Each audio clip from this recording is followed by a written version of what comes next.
Nah, Rasul menegaskan bahwa yang namanya pernikahan ini adalah lambang kemampuan.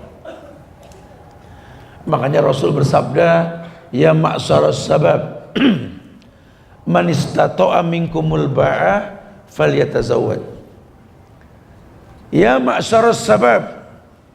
Ini sabab ini lebih diterjemahkan orang yang muda. Ya ma'syaras sabab, wahai para pemuda. Man istata'a minkumul ba'ah falyatazawwaj. Yang mampu di antara kalian secara umum kemampuannya, finansial, ya fisik, ilmu, falyatazawwaj, hendaklah dia menikah. Dalam tanda kurung, nikah ini buat orang yang mampu. Berarti yang nggak nikah nggak mampu, begitu. Kan berat ya kalau diterjemahkan begitu. Ada permasalahan apa? Apa yang kita takutkan dengan menikah? Bukankah Anda orang yang dewasa, Anda tahu kalau Anda wafat besok cuma 3 yang bakal masuk ke lubang kubur Anda. Sedekatin jariyah, sedekah jariyah yang Anda lakukan. Ilmun yuntafa'u bi, ilmu bermanfaat yang kalian sedekahkan. Aw waladin sholih ulah, atau anak yang soleh yang mendoakan kalian. Ini penting sekali, apalagi kita punya nasab. Makanya orang-orang Yaman suka bilang, ya ma'syaras sabab, al-walad lil hal. Anakmu tergantung iparmu. Maksudnya apa, Ustaz? Anak tergantung ipar. Iya, kamu nikah sama siapa? Kalau sampai pasanganmu itu hamil, kamu meninggal, anakmu dipegang siapa? Pikir sampai ke sana. Jangan cuma cari selera, cari tampang, tapi nggak bisa paham apa yang kamu mau. Jangan. Kamu pemuda, menikahlah dengan orang yang memang kamu butuhkan. Karena pemudi yang akan kau nikahkan ini diumpamakan seperti tulang rusuk yang bengkok, di mana bagian tubuhmu ini ada bagian rusuk yang kurang satu, yang kau cari untuk kau letakkan sebagai penutup kekurangan. Perempuan bak pakaian, nisa'ukum harsulakum fa'tu harsakum annasi'tum.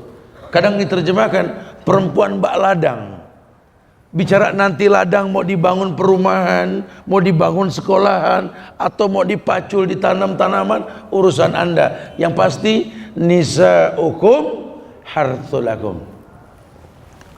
Perempuanmu itu pakaian untuk dirimu. Kamu yang tahu.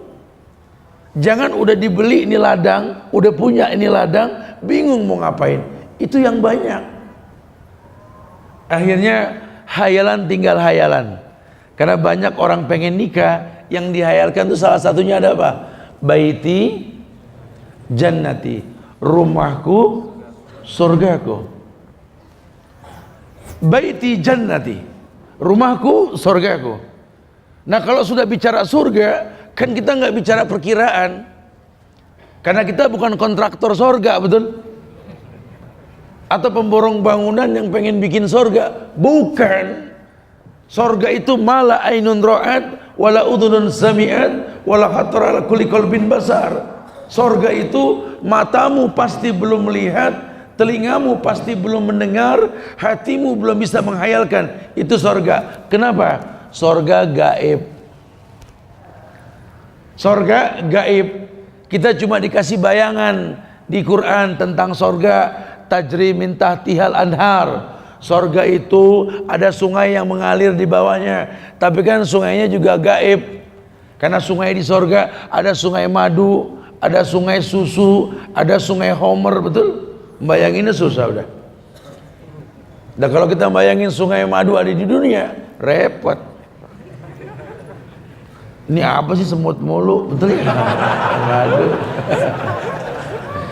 Kayaknya nggak mungkin dah. Sudahlah, kita nggak bisa hayalkan. Ada bocoran ini surga, la yasma'una fiha lagwan wala ta'siman illa qilan salaman salaman. Ini surga tak terdengar kecuali kalimat salaman salaman.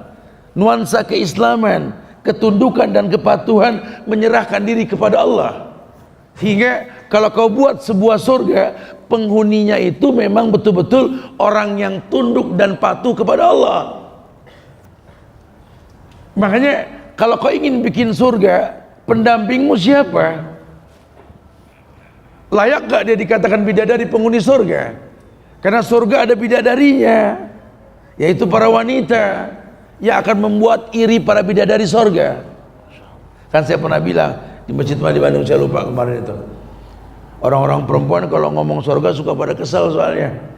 Ya gimana nggak kesel, kayaknya diuntungin laki mulu. Di surga banyak bidadarinya. Di surga ada bantal di kamar yang isinya 70 bidadari. Masya Allah. Saya kesel banget sama tuh hadis, Tad.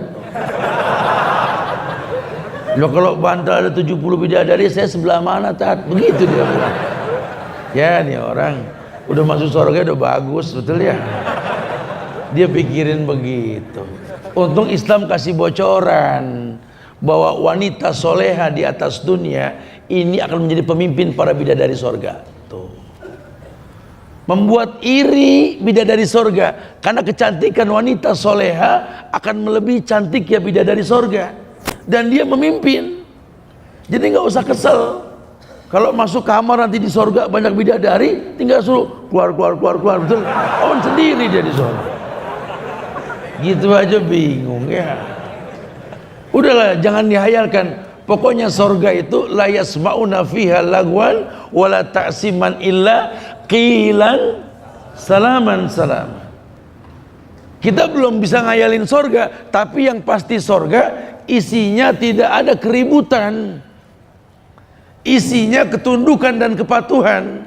Maka pada akhirnya wahai para pemuda, istri yang akan kau persunting tersebut bukan masalah cantiknya, bukan masalah kayanya, bukan masalah nasabnya, bukan cuma sekedar itu, tapi agama. Karena kita butuhkan pendamping yang nurut.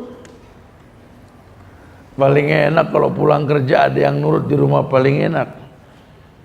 Assalamualaikum, waalaikumsalam. Pengen minum deh. Tengah sebentar. Anak-anak di mana? Tuh, Masya Allah.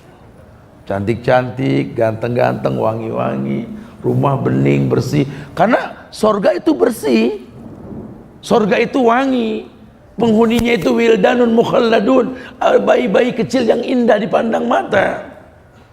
Sehingga kalau nanti ada yang masuk ke sorga, lihat suasana yang seperti itu perumpamaan sorga, walaupun belum terbandingkan. Tapi kalau cuma sekedar dihayalkan, rumahku sorgaku, pas masuk ke rumah, Masya Allah, ini surga kosong amat. Bidadarinya di mana? No, di aspal. Datang juga, alhamdulillah, kirain nggak ada bidadarinya. Masya Allah. Dalam kondisi yang nggak rapi, bidadari kan bikin betah penghuni surga. Pengen minum dah, ambil diri nggak apa-apa, nyuruh. Aduh. Anak-anak pada kemana? Allahu a'lam pada kemana tuh, Masya Allah. Waduh, ini kayak salah masuk surga saya kalau begini. Ya, ini bahaya nih. Makanya perlu dipahami nih, kalau orang dulu itu kalau bikin rumah depannya ada pendopo, perhatiin dah. Itu bukan rumah kedua, bukan. Itu pendopo dipakai buat menyelesaikan masalah. Karena bukan cuma sekedar hayalan, rumahku surgaku, bukan. Tapi memang surga ini tak ada keributan, masalah selesai di depan pintu. Prinsip loh ya. Kamu akan hayalkan rumahku surgaku, ingat, surga tak ada keributan. Ingat, surga tak ada permusuhan. Ini kita masih kupas luar mukadimah dulu. Nanti masuk nih kepada anjuran pernikahan. Karena pemuda menikahlah. Anjuran Islam apa sih, Ustaz? Kita bahas. Di surat Ali Imran ayat 38, Allah berfirman, doa ini, Rabbi habli min ladunka dzurriyyatan thayyibah innaka sami'ud du'a. Ada doa ini, pernah dengar nih doa? Ya nggak apa-apa kalau baru dengar sekarang, tapi apalin habis ini dah. Ali Imran ayat 38. Allah berfirman mengajarkan doa kepada kita. Rabbi habli min ladunka dzurriyyatan thayyibah. Rabbi bukan ilahi, padahal kita minta dengan uluhiyah, dengan mengesahkan Allah dalam meminta. Cuma kalimatnya Rabbi, Rabba ya Rubu, Allah yang mencipta dengan proses artinya. Rabbi, duhai Rabb yang menciptakanku dengan proses. Habli, berikanlah kepadaku, berilah kepada aku gitu ya, min ladunka dzurriyyatan thayyibah, yakni dari sisimu anak yang baik. Ini orang berdoa, Rabbi habli min ladunka dzurriyyatan thayyibah. Islam mengajarkan bahwa meminta anak yang baik tentu setelah kita mengikat seseorang yang baik. Karena dalam doa juga ada yang namanya roja, harap cemas. Jadi orang kalau pengen berdoa perlu tahu dasar doa yang dia panjatkan. Ada tahapan dalam doa sebelum kita menikah yang kita minta sama Allah apa? Ya ini pasangan hidup sama Allah. Minta pasangan hidup, pendamping hidup yang betul-betul bisa berjalan di atas bahtera bersama dia. Karena kalau diumpamakan rumah tangga itu bahtera, nahkodanya ya laki-laki, ini istri, itu anak-anak, itu awak. Saya sering umpamakan, besok lah itu kita kajian insyaallah ya. Nah, jadi ini kita bahas pernikahannya malam ini, besok urusan rumah tangganya dah. Ada bidadari di atas bahtera nanti. Siapakah yang akan menjadi bidadari di atas bahtera kamu? Kamu yang tahu, kamu yang mengerti, kamu yang punya agenda hidup, kamu yang tahu kamu menikah dengan dia untuk apa dan karena apa. Jangan cuma selera. Makanya cinta yang sejati itu timbul dengan waktu dan ilmu. Ketika engkau berilmu dengan orang tersebut, kau yakin dengan orang tersebut, kau ikhlas menjalaninya dengan orang tersebut, kau jujur bersama dia, kamu bisa bicara cinta. Anak muda, jangan gampang ngomong cinta kalau nggak tahu siapa yang layak dicinta.